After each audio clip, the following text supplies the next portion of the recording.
Welcome Key Stage 4-5 to this week's assembly.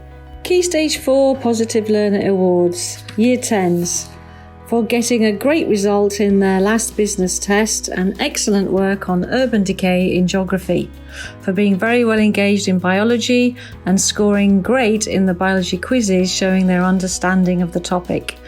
Also, another person who did excellently in their achievement in their latest bio test, and in chemistry for getting a great result and participating well. In physics for excellent effort and another great result, and in chemistry for brilliant improvement. In mathematics for great work and also great effort. In French, doing very well in the high achievement exam, and also for outstanding work in the writing part of the exam. Year 11. Excellent participation and leadership in this weekend's MUN, receiving a delicate honourable mention in the conference. Great effort in maths class and also for participating well in maths, and also another person who was awarded for putting great effort into the independent math work. Again, a great results in a physics test.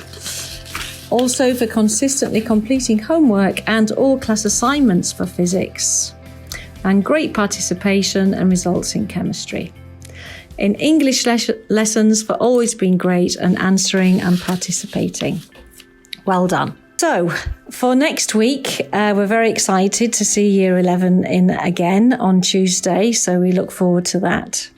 We're still waiting on the conclusions drawn from the exam consultation boards from the UK that should be out maybe by today. This of course is Thursday, so we'll let you know exactly what the guidelines will be for awarding grades.